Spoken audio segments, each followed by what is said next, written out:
Welcome back students. आज का हमारा टॉपिक है परसेंटेज।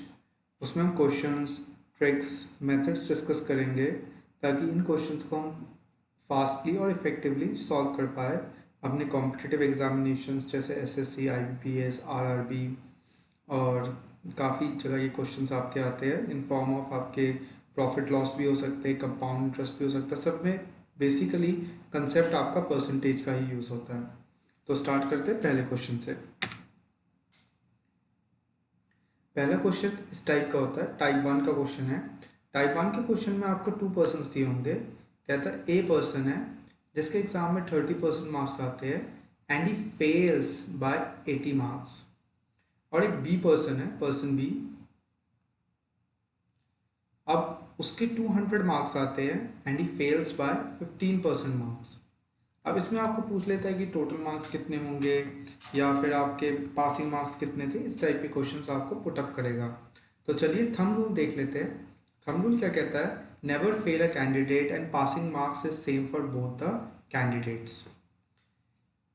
थंब रूल ये कहता है कि आपको कैंडिडेट को ए और बी, दो कैंडिडेट है, इन्हें कभी फेल नहीं करना है और दोनों के लिए एक चीज़ कॉमन है, चाहे वो ए है चाहे वो बी है, उन्होंने एग्ज़ाम तो एक ही दिया है। तो दोनों के लिए क्या चीज़ कॉमन होगी? दोनों के लिए जो चीज़ कॉमन होगी वो होगी उनके पासिंग मार्क्स। परफेक्ट। तो अब इसे समझिए कैसे होगा ये। अब यहाँ पे देखिए ए के कितने मार्क्स आए? 30% मार्क्स आए। कितने से फेल हुआ? 80 मार्क्स से। अगर मैं ए को उसके 80 नंबर दे दूं वापस, तब वो पास हो जाएगा। जस्ट पासिंग मार्क्स के ऊपर पासिंग मार्क्स में आ जाएगा। अब सिमिलरली बी की बात करते हैं। बी के कितने मार्क्स है? 200। कितने से फेल होता है? बाय 15%। अगर ये 15% मार्क्स मैं उसको दे दूं, क्या ये इसका पासिंग मार्क्स हो जाएगा?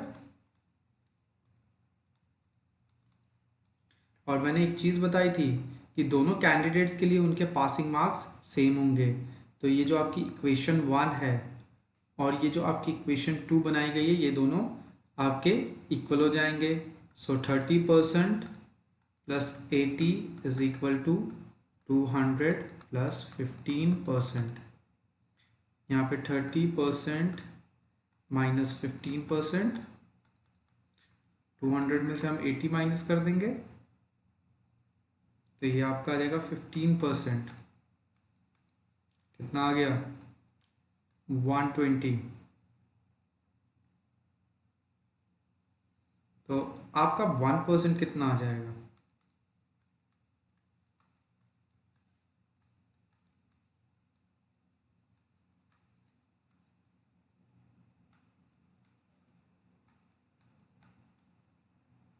ये लीजिए, आपका जो 1% आ गया मेरे पास, दैट इज 8। और हमें क्या निकालना है? Total marks. 100% आपका आ जाएगा 800, क्योंकि टोटल मार्क्स तो आपका 100 ही होगा ना। तो इस तरीके से इन क्वेश्चंस को सॉल्व करना है। अब एक सेकंड क्वेश्चन ले लेते हैं। In an examination a student gets 35% marks. तो मैं इस स्टूडेंट को ले लेता हूँ, स्टूडेंट 1। इसके साथ क्या होता है कि 35% मार्क्स इसके आते हैं which is 20 marks more than passing marks. इसके 20 मार्क्स मोर है, सो 20 मार्क्स मोर है पासिंग मार्क्स से। Another student gets 40% marks. तो मैं एक ले लेता हूँ, स्टूडेंट 2। इसके कितने मार्क्स आते हैं? 40%, which is 60 marks more than the passing marks। ये देखिए, तो ये पास मार्क्स से कितने मोर है? 60 मार्क्स मोर। अब मैं स्टूडेंट 1 का ही केस लेता हूँ। स्टूडेंट 1 के केस में स्टूडेंट 1 के कितने मार्क्स है? 35%। अब मैंने दो हम रूल किया था, never fail a candidate. In cases में कैंडिडेट पास्ट है, सो मतलब पहला पोर्शन नहीं, मुझे ज़रूरत नहीं है कि कैंडिडेट फेल नहीं है, पास है, सो ओके है। और दूसरी चीज़ क्या गई थी, पासिंग मार्क्स दोनों के इक्वल होंगे। तो 35% में से मैं ये 20 मार्क्स हटा दूँ जो स्टूडेंट वन को मिले, सो ये उसका पासिंग मार्क्स हो जाएगा। बिल्कुल जी। स्टूडेंट टू का केस देख लेते हैं। स्टूडेंट टू को 40% मार्क्स मिला और वो पास है। सो इट मीन्स अगर मैं इसके 60 मार्क्स जो उसे एक्सेस मिले हैं वो कम कर दूं तो ये उसका पासिंग मार्क्स हो जाएगा। और एग्ज़ाम सेम है तो पासिंग मार्क्स तो दोनों के डेफिनेटली सेम होंगे। तो इस केस में हम इन दोनों को इक्वल रख लेते हैं। 35% minus 20 would be equal to 40% minus 60। Minus 20 इस साइड ले आइए, 60 इस साइड ले आता हूँ।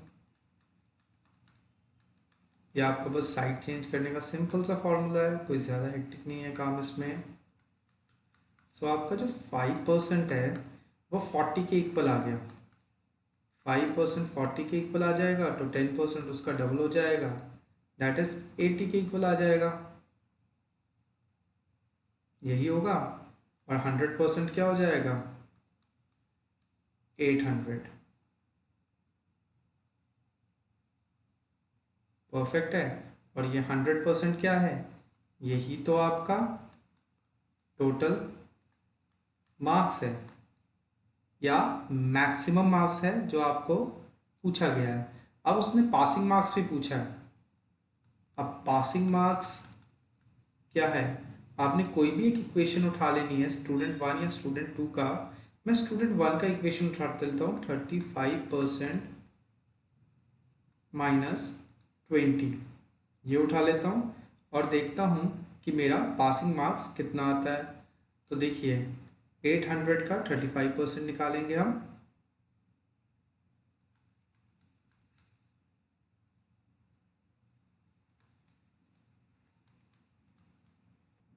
35% ऑफ 800 क्या आ जाएगा मेरे पास, 280 माइनस 20।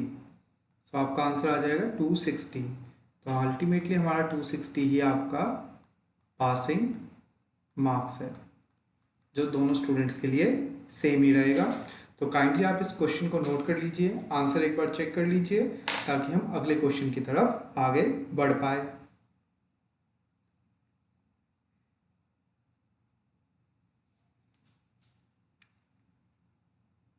नेक्स्ट क्वेश्चन देख लेते हैं। नेक्स्ट आपका है टाइप 2। टाइप 2 में क्या होता है, इस टाइप का क्वेश्चन आएगा, price of tea is reduce by 20%, a man gets 4 kg more tea for ₹4000, then find the reduced price and actual price.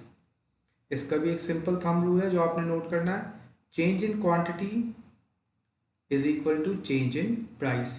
ये सिंपल मेथड है, इसमें आपको अगर क्वेश्चन नहीं भी समझ आ रहा है या कंफ्यूजिंग लग रहा है, इस टाइप का क्वेश्चन आ जाता है, कोई दिक्कत नहीं है। आपने बस इस इक्वेशन में वैल्यूज़ को रख देना है और मेरे बताए हुए मेथड से करना है, आपको ये चीज़ डेफिनेटली क्वेश्चन आपका क्रैक हो जाएगा।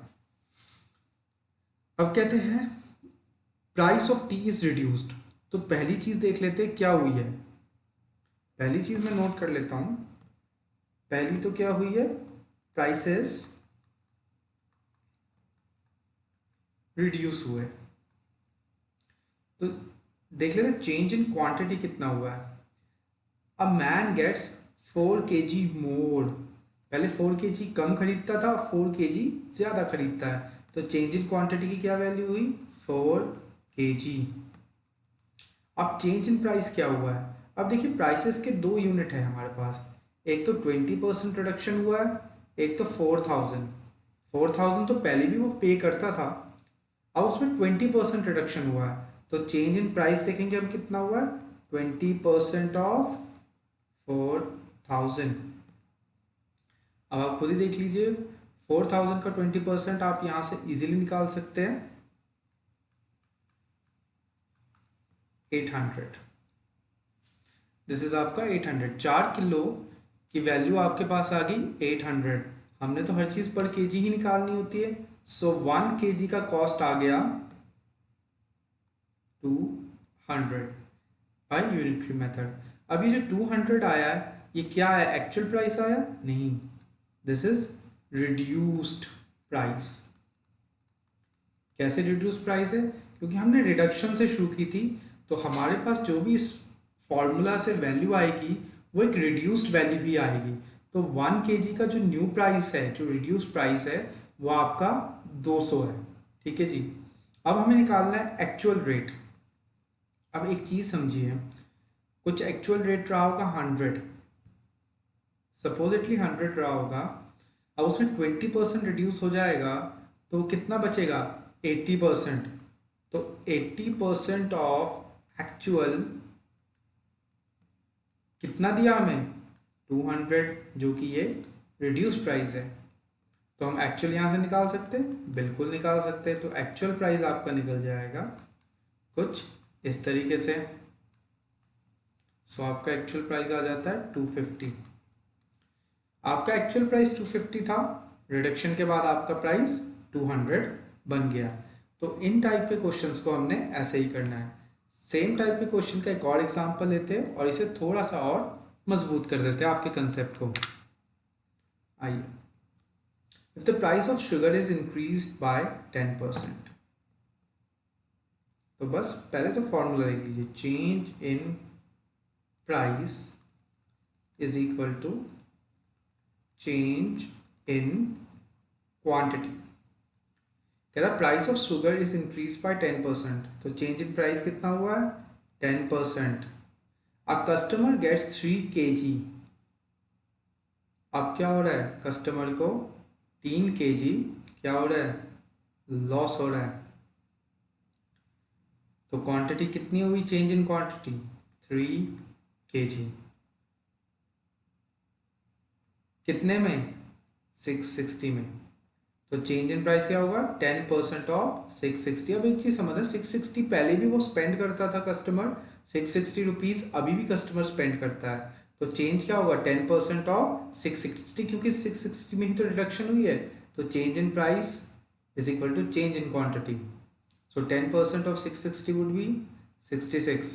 अब ये हमने अपने एक लेक्चर में डिस्कस किया है कि किसी भी चीज़ का 10% कैसे निकालना है, 20% कैसे निकालना है, 30% कैसे निकालना है। उसका जो वीडियो है उसका लिंक मैंने आपको इस वीडियो के डिस्क्रिप्शन में दे दिया है। अगर आपको ये चीज़ नहीं पता लग रही इधर, तो आप काइंडली उस वीडियो को देखिए और इस चीज़ को समझिए, राइट। So 10% of 660 is 66। ये आपका आ गया 3 kg। 3 kg की वैल्यू आ गई 66 रुपीज़। तो 1 kg की वैल्यू कितनी आ जाएगी? 22। अब चीज़ देखिए, तो price of sugar is increased दिया है मुझे यहाँ पे।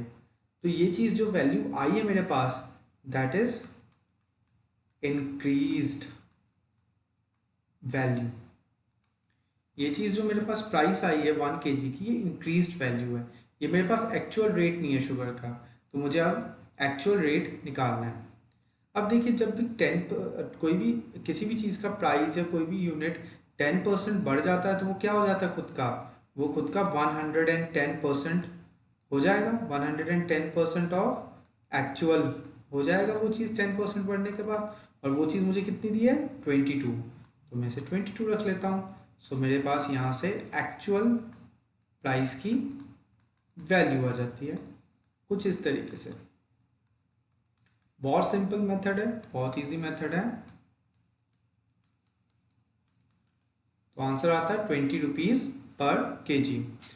तो आप इस कंसेप्ट को अच्छे से दिमाग में बिठा लीजिए। सबसे पहले आपने देखना है क्या इंक्रीज हुआ है, डिक्रीज, इंक्रीज। तो मैंने इंक्रीज देख लिया, फॉर्मूले में वैल्यूज डाल दी। 10% of 660, change in quantity 3 kg, less sugar मिलता है तो हमने 3 kg डाल दिया। अब यहाँ से हमने जो वैल्यू निकाली है वो इंक्रीज्ड वैल्यू निकाली है पर kg, क्योंकि हमारा इंक्रीज हुआ था रेट। तो अब हम यहाँ से एक्चुअल प्राइस निकाल सकते हैं बाय यूनिटरी मेथड और बाया कंसेप्ट। तो आप ये चीज़ पढ़ लीजिए, अच्छे अपने माइंड में बिठा लीजिए और अच्छे से इन क्वेश्चंस को आप आगे से कर पाएंगे। अब आपके हमारे पास स्टॉप स्टॉप अब हमारे पास आ जाता है टाइप 3 का क्वेश्चन। टाइप 3 के क्वेश्चन में कुछ 3-4 स्टेटमेंट्स दी होती है। A is 40% more than B is 20% less than C. तो इस टाइप की स्टेटमेंट में पूछ लेता C is what percent less than A is what percent more than C. कुछ नहीं करना है, बहुत सिंपल क्वेश्चन है। रूल क्या कहता है? Always start with last person. Last person क्या है? सी। तो मैंने पहले लेना A B and C. Last person क्या है मेरा? सी। तो मैंने स्टार्ट यहीं से करना है and take its value as 100। C की वैल्यू 100 ले लेता हूँ। अब मुझे जो भी स्टेटमेंट पढ़नी है वो लास्ट स्टेटमेंट से पढ़ना है, लास्ट पर्सन लेना है और लास्ट स्टेटमेंट देखना है। लास्ट स्टेटमेंट क्या कहता है? बी इज 20% लेस देन सी। अगर सी 100 है तो बी कितना हो जाएगा? 20% लेस, तो बी की वैल्यू 80 आ गई। Very simple. अब कहता है ए इज, अब इसके ऊपर वाला स्टेटमेंट पढ़ेंगे हम, जिसमें कहता है A is 40% more than B. अगर बी 80 है तो ए की वैल्यू क्या हो जाएगी? 40% ऑफ 80। ठीक है, और वो क्या हो जाएगा आपका? 112। कैसे निकाला? बहुत सिंपल है। 10% 80 का क्या हो जाएगा? 8। 40% 4 टाइम्स है तो 32। 80 + 32 आपका 112 बन गया। तो ये ए बी सी डी की वैल्यू आ गई मेरे पास। कहता है C is what percent less than A. C is what percent less than A. अब सी और ए में डिफरेंस देख लीजिए कितना है? 12 का। और सी कितना परसेंट लेस देन ए है? 12/112 इंटू 100, या परसेंटेज की टर्म से निकाल सकते हैं। अगला पूछता है A is what percent more than C. A कितना बड़ा है? 12 बड़ा है। किसके कंपैरिजन में? अब देखिए, जिसके कंपैरिजन में पूछा गया है सी के, तो उसको हम नीचे रख देंगे और इसका परसेंटेज निकाल देंगे। सो ए इज 12% मोर देन सी। इस तरीके से हम इन क्वेश्चंस को कर सकते हैं। एक और क्वेश्चन देख लेते हैं इसी टाइप का। Amount is divided among A B C and D such that A gets 25% more than B gets 20%। अब ये स्टेटमेंट दी है, मैंने कुछ नहीं करना, मुझे लास्ट स्टेटमेंट देखनी है। लास्ट स्टेटमेंट में क्या कहता है? सी गेट्स 10% लेस देन डी। कुछ नहीं करना, ए बी सी और डी को लिख देंगे। लास्ट पर्सन को मैं हमेशा स्टार्ट करने के लिए रेफरेंस पॉइंट वही लूँगा। डी को मैं 100 ले लेता हूँ। अब पीछे से स्टेटमेंट पढ़ते हैं। पीछे से पहला स्टेटमेंट है सी गेट्स 10% लेस देन डी। तो सी की वैल्यू 10% लेस कितनी हो जाएगी? 90। Very easy. आगे देख लेते हैं। अगला स्टेटमेंट इसके पीछे से स्टार्ट करने पर ये मिलता है हमें, बी गेट्स 20% मोर देन सी। बी को सी से 20% मिलते हैं। सी अगर 90 है तो 90 का 20% कितना हो जाएगा? 10% 9 हो जाएगा, 20% 18। तो 20% मोर कितना हो जाएगा? 90 + 18। सो आपका बी की वैल्यू क्या आ जाएगी? 108। ये आपकी बी की वैल्यू आ गई। अब चलिए फर्स्ट स्टेटमेंट में आ जाते हैं। A gets 25% more than B. जो ए को 25% मोर मिलता है तो हम ए की वैल्यू भी निकाल देंगे इन कंपैरिजन टू बी, और वो मेरे पास आ जाएगा 135। If the difference between shares of A and D is 40।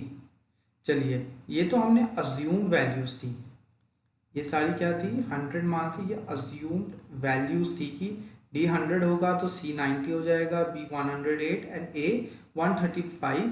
हमारी स्टेटमेंट को देख के हमने ये अज्यूम्ड वैल्यूज निकाली थी। अब कहता है if the difference between shares of A and D. चलो, तो अज्यूम्ड वैल्यू से अज्यूम्ड डिफरेंस भी निकल जाएगा। तो अज्यूम्ड डिफरेंस कितना आ रहा है मेरा? 35। ये मेरा क्या है? Assumed difference. क्योंकि अज्यूम वैल्यू से एक अज्यूम डिफरेंस ही आ सकता है, एक्चुअल तो नहीं आएगा। बट उसने एक्चुअल डिफरेंस यहाँ पे दिया है, if the difference between shares of A and D is 140। अब यहाँ पे तो उसने 140 एक्चुअल डिफरेंस दे दिया और मुझे कह दिया find share of A B C D. तो देखिए अज्यूम 35 है, एक्चुअल 140 है। अब 35 से 40 जाने के लिए मुझे 35 के साथ क्या करना पड़ेगा, 35 को अगर मैं 4 टाइम्स कर दूं तो मेरा 140 आ जाएगा, बिल्कुल आएगा। 35 इंटू 4 मेरा 140। तो एक चीज़ तो यहाँ पे क्लियर ये हो जाती है कि अगर मेरा अज्यूम वैल्यू को मैं 4 टाइम्स मल्टीप्लाई कर दूं तो मेरा एक्चुअल वैल्यू आ रहा है। तो इसका मतलब अगर मैं ए के शेयर को 4 टाइम्स कर दूं तो मुझे एक्चुअल में ए का शेयर 540 मिल जाएगा। सिमिलरली डी के शेयर को मैं 4 टाइम्स कर दूं तो मुझे डी का शेयर मिल जाएगा, क्योंकि अज्यूम्ड 100 है और एक्चुअल तक जाने के लिए 4 टाइम्स लगेगा। तो ये आपका इंटू 400। और इसी तरीके से हम सी के शेयर को भी निकाल सकते हैं। तो इन क्वेश्चंस को हमने इस तरीके से क्रैक करना होता है। आई थिंक ये चीज़ आपको क्लियर है। आगे बढ़ते हैं। अब कुछ इनकम और एक्सपेंडिचर टाइप के क्वेश्चन आते हैं, बहुत सिंपल होते हैं। इसमें हमें बस एक छोटी सी चीज़ समझनी है कि हमें अगर कोई इनकम होती है तो इनकम का दो ही यूज़ होगा, या फिर वो एक्सपेंडिचर होगा, ठीक है जी, या फिर आपकी सेविंग होगी। और सेविंग क्या चीज़ होगी, सेविंग वो चीज़ होती है जब आपको कोई इनकम मिली, उसमें से आपने अपने खर्चे एक्सपेंडिचर कम कर दिए, तो वो आपकी सेविंग होती है, वो आपकी बचत होती है। यही होता है। अगर आपको मैं 100 रुपये दूँ और आप उसमें से 20 रुपये खर्चा कर दो तो आपकी इनकम में से मैंने 20 रुपये माइनस कर दिया, 80 रुपये ही तो आपकी सेविंग होगी। परफेक्ट। तो इसी टाइप के क्वेश्चन होते हैं, बहुत ईजी होते हैं, समझते हैं। A man spends 70% of his income. एक मैन है, उसकी इनकम मैं अज्यूम कर लेता हूँ 100 रुपीज़ है। कितना स्पेंड कर देता है, 70%। तो 70% मतलब 70 स्पेंड कर देता है। तो ये तो उसकी होगी एक्सपेंडिचर और ये होगी उसकी इनकम। तो सेविंग कितनी हो गई, ऑब्वियसली इनकम में से एक्सपेंडिचर कम कर दिया, जो 30 बचा ये आपकी सेविंग हो जाती है। ठीक है यहाँ तक, परफेक्ट। अब क्या कहता है, if income and expenditure, question में जाइए वापस, कहता है if income and expenditure is increase bye 40% and 30%। Income क्या होता है, 40% इंक्रीज। तो ये ले लीजिए, यहाँ पे इंक्रीज शो कर देते हैं। इनकम पहले 100 थी, अब 40% इंक्रीज होगी तो कितना हो गया, 140 हो गया होगा। And expenditure is also increase by 30%। Expenditure पहले कितनी थी, 70, अब इसमें 70 का 30% इंक्रीज हो गया, तो 30% ऑफ 70 निकाल देंगे, 21 आ जाएगा। तो 21 रुपीज़ आपका और इंक्रीज हुआ, तो आपकी एक्सपेंडिचर कितनी आ गई, 70 + 21। जो इंक्रीज एक्सपेंडिचर होगा वो आपका कितना होगा, 91। अब आपकी देख लेते हैं सेविंग्स कितनी होगी। सेविंग तो हमेशा आपका इनकम और एक्सपेंडिचर का ही होता है डिफरेंस। तो आपकी इनकम कितनी थी, अब नई 140, नए खर्चे कितने थे 91, तो आपकी सेविंग कितनी होगी, दोनों को माइनस किया और वो आपकी आ जाती है 49 रुपीज़। आपकी न्यू सेविंग आ गई। अब कहता है, क्वेश्चन देखते हैं, कहता है फाइंड परसेंटेज चेंज इन सेविंग। सेविंग में कितना परसेंटेज आया। अब आप देखिए पहले सेविंग कितनी थी, 30, नई सेविंग कितनी है 49, कितने का चेंज आया है ₹19 का। किससे कंपेयर करना है? पहले वाली सेविंग जो है 30, तो इंटू 100, तो ये आपका वैल्यू क्या आ जाएगा? 190/3। सो आपकी जो सेविंग आ जाएगी दैट इज 63/1/3%। ये आपका चेंज इन सेविंग आपका आया है, ठीक है। और ये इंक्रीज है या डिक्रीज? ये आपका इंक्रीज ही होगा। चलिए इसको नोट डाउन कर लीजिए, फिर हम नेक्स्ट क्वेश्चन की तरफ मूव ऑन करते हैं।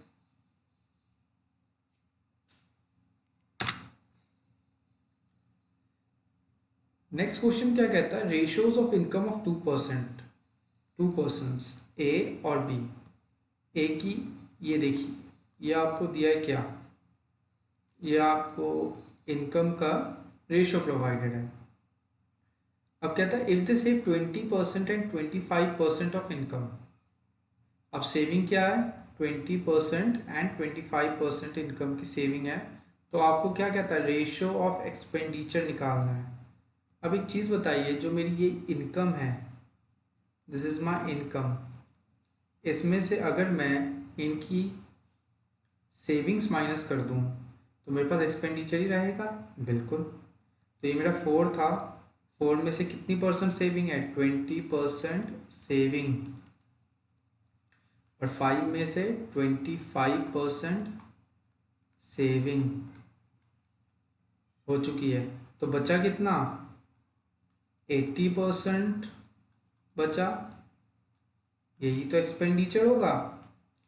और दूसरे में देख लेते हैं रेशियो निकाल के। दूसरे में क्या कहता है? 25% सेविंग होगी 5 में से, तो बचा कितना? 75% बचा। वही तो मेरा खर्चा हुआ है। तो 75% ऑफ 5। कुछ नहीं करना, आपने दोनों को एक दूसरे से काट देना है। ये आपका एक्सपेंडिचर है, आपको एक्सपेंडिचर का रेशियो पूछा है। आप इसे सॉल्व करेंगे, आपका आंसर आएगा 64/75। इस तरीके से इनकम और एक्सपेंडिचर को हम समझते हैं और उन क्वेश्चंस को क्रैक करते हैं। आइए नेक्स्ट क्वेश्चन देख लेते हैं। अब आते हैं नेक्स्ट टाइप के क्वेश्चंस में, जिसमें कहते हैं consecutive percentage changes. Consecutive percentage changes में क्या होता है? आपने काफ़ी बार देखा होगा कि मार्केट में डिस्काउंट लगी 30% प्लस 50%। तो क्या वो आपको अपनी आइटम 80% डिस्काउंट में दे देगा?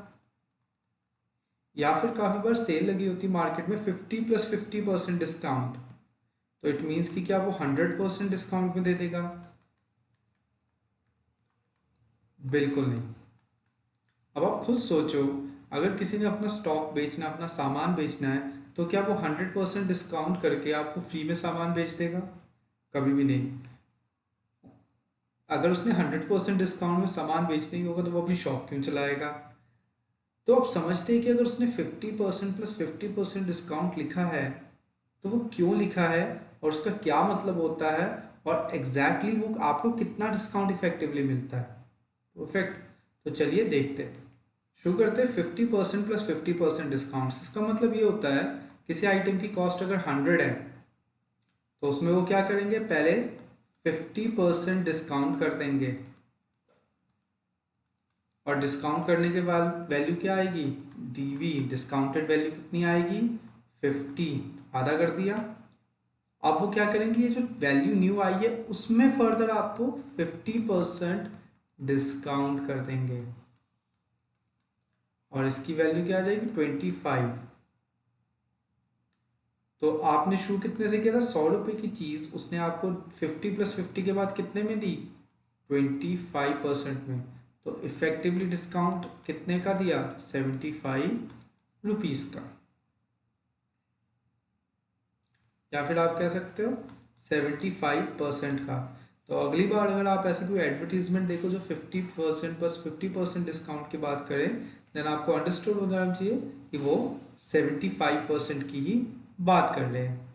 दूसरी क्वेश्चन देखते हैं जहाँ पे वो कहता है 30% प्लस 50% डिस्काउंट। तो अब 100% किसी चीज़ की वैल्यू है 100 रुपीज़, उसे 30% डिस्काउंट देने के बाद उसकी वैल्यू कितनी बचेगी? 70। और अब पहला डिस्काउंट लग चुका है 30% का, अब 50% का डिस्काउंट लगा देते हैं, तो उसने सेकंड में कमिट किया है। 50% मतलब आधा, 35 न्यू वैल्यू आ जाएगी।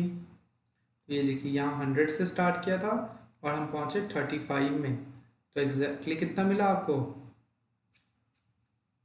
65 रुपीज़ का या 65% का आपको डिस्काउंट मिला है, ना कि 80% का डिस्काउंट मिला है। ठीक है, ये बात आप नोट कर लीजिए। देखिए अब हमेशा ऐसे क्वेश्चंस नहीं आएंगे कि आपको 100 ही वैल्यू दी हो सकता है आपको 30%, 40% मल्टीपल वैल्यूज दी हो, तो इसका एक फॉर्मूला होता है जो आपने नोट करना है। परसेंटेज चेंज का है x plus y x y upon 100। अब इसे समझते कैसे। x होती है फर्स्ट परसेंटेज चेंज, y होता है सेकंड परसेंटेज चेंज। अब यहाँ पे जब बात की गई है डिस्काउंट की, डिस्काउंट मतलब नेगेटिव वैल्यू है, तो देख लेते हैं पहला डिस्काउंट कितना है 30% का, तो -30, x की जगह -30। और दूसरी डिस्काउंट कितना दिया है 50%, तो y की वैल्यू होगी -50, क्योंकि ये डिस्काउंट है, ये इंक्रीज नहीं है, ये लॉस है। तो अब हम इसे फॉर्मूला में रख लेते हैं, x plus y plus x y upon 100।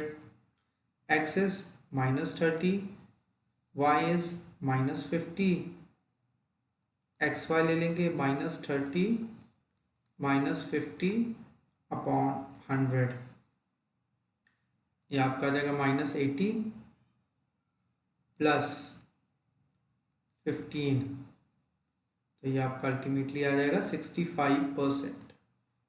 तो इस तरीके से थ्रू फॉर्मूला भी आप 65% निकाल सकते हो, या फिर आप इस तरीके से भी निकाल सकते हो, बट फॉर्मूला आपके लिए तब हैंडी होता है जब 100 की जगह कोई और वैल्यू आपको प्रोवाइडेड हो। चलिए आगे बढ़ते हैं। अगले क्वेश्चन में कहता है length of rectangle is increase by 25% and width is reduce by 20%, then find the percentage change in area. अब देखिए एरिया होता है लेंथ इनटू ब्रेड्थ। अब क्या किया, length of rectangle is increased 25% increase हो जाता है लेंथ, और ब्रेड्थ क्या हो जाता है रिड्यूस हो जाता है, 20% रिडक्शन हो जाती है। तो बस परसेंटेज चेंज इन एरिया कैसे निकलेगा, सिंपल है, x plus y plus x y upon 100। यहाँ पे x क्या है लेंथ है, और लेंथ की वैल्यू क्या है इंक्रीज हुई है, तो +25 रहेगा।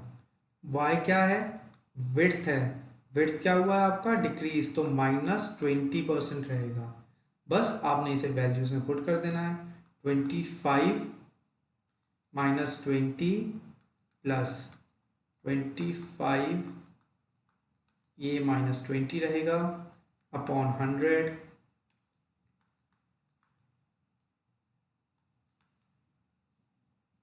यहाँ से आ जाएगा 5, और यहाँ पे 20 के साथ माइनस आ तो 5, तो आपका आंसर आ जाएगा 0। तो मतलब कि अगर किसी रेक्टेंगल के लेंथ में 25% इंक्रीज हो एंड विड्थ में 20% डिक्रीज हो, देन उसके एरिया में नो चेंज, कोई चेंज नहीं आएगा। तो इस फॉर्मूले के थ्रू आप इन क्वेश्चंस को कर सकते हो। नेक्स्ट क्वेश्चन देख लेते हैं। Length of rectangle is increase by 60%। अब क्या कहता है, then how much percent width will reduce so the area remains unchanged. देखिए इस केस में एरिया वो चेंज नहीं करना चाहता, कहता है length of rectangle is increase by 60%। अब देखिए चलिए मैं एरिया को मान लेता हूँ 100, एरिया 100 है, लेंथ अगर मैं 60% इंक्रीज कर दूंगा तो क्या हो जाएगा, न्यू एरिया भी 60% इंक्रीज होकर 160 हो जाएगा। कहता how much percent width be reduced, तो एरिया अनचेंज रहे, एरिया मुझे वापस कितना चाहिए 100 चाहिए, तो विड्थ को कितना रिड्यूस करूंगा, विड्थ को मैं 60 और रिड्यूस करूंगा कितने में से, 160 में से। तो इस तरीके से इन क्वेश्चंस को किया जाता है।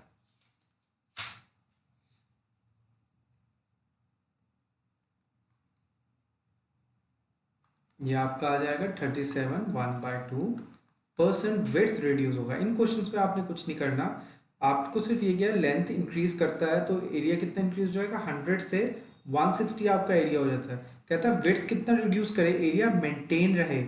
एरिया मेंटेन रहने का मतलब एरिया मुझे वापस कितना चाहिए, 100 चाहिए। अगर मुझे 100 चाहिए तो मुझे न्यू एरिया में से कितना कम करना पड़ेगा, 60 डिडक्शन करनी पड़ेगी। मतलब विड्थ में से 60 डिडक्शन करूंगा, बट इस बार एरिया की वैल्यू 100 नहीं है, 160 है, तो अपॉन 160 इंटू 100। इस तरीके से इन क्वेश्चंस को किया जाता है। अगला क्वेश्चन सिमिलरली आपका एक्सपेंडिचर पे ही बेस्ड है, तो अब थोड़ा एक्सपेंडिचर का ही देख लेते हैं। A man spends 40% of his income. अब उसकी इनकम ले लेते हैं 100। 40% इनकम ऑन एजुकेशन। एजुकेशन में कितना इनकम स्पेंड होता है, 40। तो 40 एजुकेशन में, तो रिमेनिंग कितना रह गया, 60। अब कहता है रिमेनिंग 10% ऑन हाउस रेंट। अब रिमेनिंग का 10%, रिमेनिंग कितना है, 60। 60 का 10% 6, और ये आपका जा रहा है हाउस रेंट में। और इसके बाद फिर रिमेनिंग कितना रह जाएगा, 54 रिमेनिंग रह जाएगा। अब कहता है रिमेनिंग 16 2/3% ऑन ट्रैवल। अब रिमेनिंग का 16 2/3। अब 16 2/3 की वैल्यू क्या होती है, 1/6 इन टर्म्स ऑफ फ्रैक्शन। ठीक है, तो 16 2/3 की वैल्यू क्या हो जाएगी, देखिए 54 का 1/6 कितना हो जाएगा, वो हो जाएगा आपका 9। तो ये आपका जो खर्चा हुआ है वो ट्रेवल में हुआ है, और इसका रिमेनिंग कितना रह जाएगा, 45 रिमेनिंग रह जाएगा इधर। अब कहता है इफ ही सेव्स 900, अगर वो 900 सेव करता है। अब एक चीज़ देखिए यहाँ पर, हमने 100 उसकी इनकम अज्यूम की थी, और हमारे पास उसकी सेविंग कितनी आई, जो रिमेनिंग बच गया वही तो सेविंग है। तो उसकी सेविंग कितनी आई, 45। लेकिन अब उसने उसकी एक्चुअल सेविंग 900 दे दी है। एक्चुअल सेविंग 900 दे दी है। ये इसकी अज्यूम्ड सेविंग थी, और ये इसकी एक्चुअल सेविंग है। अब मुझे अज्यूम से एक्चुअल तक जाने के लिए क्या करना पड़ेगा, अगर मैं 45 को 20 टाइम्स कर दूं तो मेरा 900 आ जाता है, बिल्कुल आ जाता है। तो इसी तरीके से उसकी टोटल इनकम कैसे निकालूंगा, उसकी जो हमने अज्यूम्ड इनकम की थी 100, अगर मैं इसे 20 टाइम्स कर दूं इसको, तो मेरे पास एक्चुअल इनकम कितनी आएगी, 2000। अब वो पूछ रहा है money spent on travelling. Money spent on travelling कितना है, 9। ये तो है अज्यूम्ड, अगर मैं इसे 20 टाइम्स कर दूं तो एक्चुअल कितना आएगा, 180। तो हमेशा हमने प्रपोर्शन को मेंटेन रखने के लिए जितना एक्चुअल से अज्यूम में जाने के लिए हमने वैल्यू यूज़ की है, बाकी सबकी वैल्यू भी उसी के टाइप से मल्टीप्लाई करके या डिवाइड करके हम रीच कर सकते हैं वहाँ तक। नेक्स्ट क्वेश्चन देख लेते हैं आपका। कहता है in an election a candidate gets 84% vote. Supposedly 100% voting हुई है, कैंडिडेट को कितने मिलते हैं, 84% वोट। तो ये है गेट्स, और डिड नॉट गेट भी तो होगा, कितने नहीं मिले, 16। ये तो आपके टोटल वोट्स हो गए। अब उसे जो मिलता है वो 84% है, और 16, तो वो कितने से जीत जाता है कैंडिडेट, कर दीजिए 84 माइनस 16 इज इक्वल टू 68% से विन करेगा। अब ये चीज़ समझते हैं, अगर मैं 10 का एग्जाम्पल लूँ, अगर एक क्लास में 10 स्टूडेंट्स है, एक स्टूडेंट को मॉनिटर के लिए 8 वोट्स मिलते हैं और दूसरे को मिलते हैं 2 वोट्स, तो 8 वाला कितने वोट से जीता, 8 वाले के पास 6 एक्स्ट्रा वोट्स आए हैं, इसलिए 8 वाला जीता। इसी हिसाब से इलेक्शन में अगर 100% वोटर्स है, ए को 84% मिलते हैं, बट कितने नहीं मिलते, 16% किसी और को मिल गए, तब वो जीतता कितने से, 68% वोट से विन कर जाता है। अब कहता है एंड विन्स बाय 4760 वोट्स, तो मतलब कि 68% जो मेरा अज्यूम्ड था, इसकी एक्चुअल वैल्यू क्या है, 4760, तो 1% की वैल्यू कितनी हो जाएगी, और वोट तो 100% ही रहे होंगे टोटल,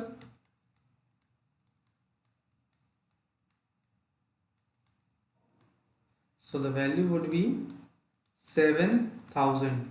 7000 हमारे पास total number of votes polled है, 100% वोट्स पोल्ड है। परफेक्ट।